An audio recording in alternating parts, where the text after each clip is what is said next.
Such as Hamba Nontsokolo, and music ran in every fiber of her being. She wrote the hit song Pata Pata that was made famous by Miriam Makeba. Jazz legend Dorothy Masuka, fondly known as Dot, succumbed to a stroke on Saturday and will be laid to rest at the WestPark Cemetery tomorrow. Now, to help us pay tribute to the legend's immense contribution to the South African musical landscape, we're joined via Skype by her granddaughter, Laika Masuku. Laika, thank you so much for making the time to speak to us this morning.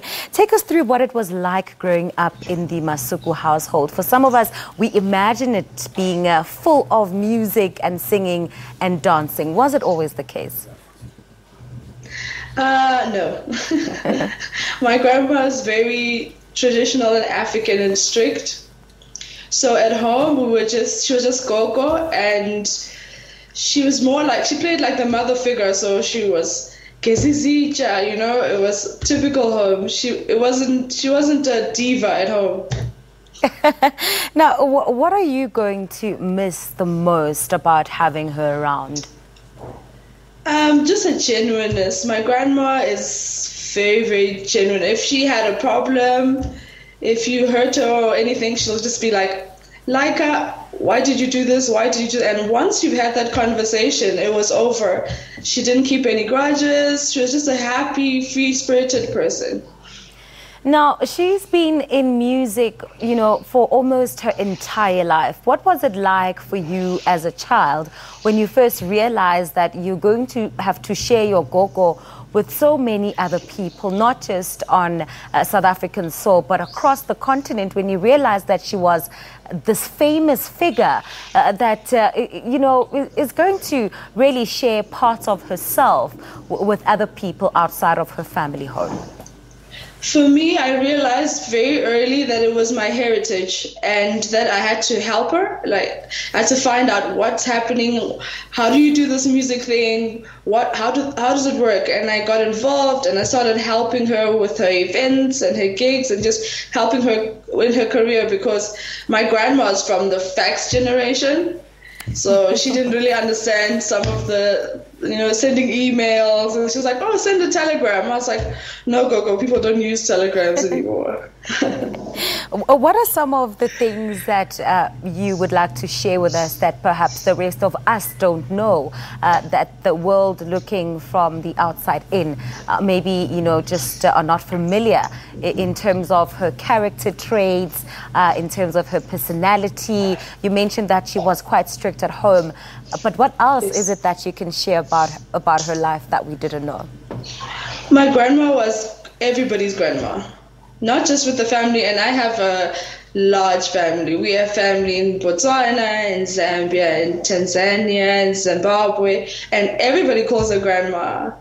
But somehow she managed to accommodate all of us, and everyone in every different country felt like she's still Gogo, even if she wasn't there physically.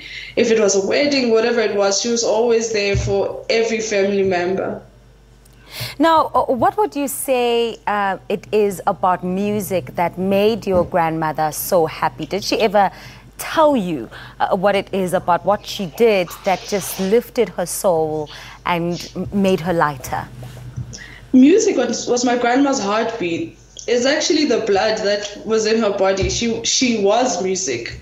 Even if she was not feeling well, as I'm sure Mom Abigail has said a few times, she would be feeling sick or something would be going on, but as soon as she gets on the stage, it's like something's happened, something's changed, and she's a completely different person.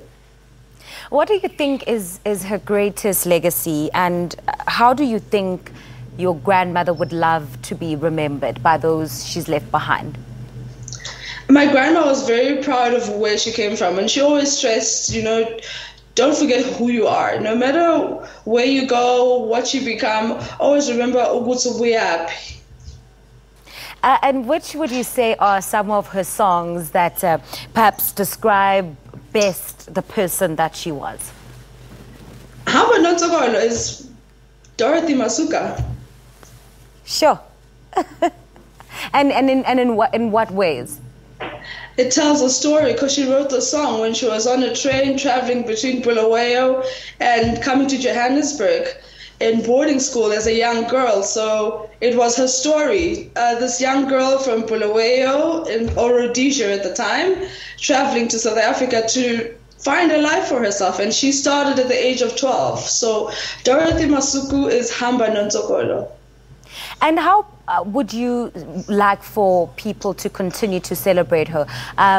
I mean, this question is twofold. How would you like the people that loved and followed her music to continue to celebrate her? But how are you as a family planning to also make sure that she is never forgotten? We're hoping to keep the Masuku legendary entertainment alive, and we would like for people to play her music, the young artists to remix the songs, because I feel my grandmother's music is our heritage in South Africa and in Africa, and I think we should celebrate our heritage.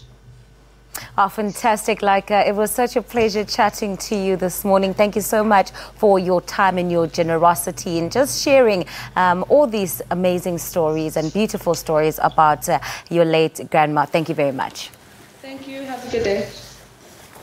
That was Laika Masuku, who is the granddaughter of the late jazz singer Dorothy Masuka, who died at the age of 83 on Monday. The jazz legend will be laid to rest at the WestPark Cemetery in Johannesburg tomorrow. It is time for a quick break.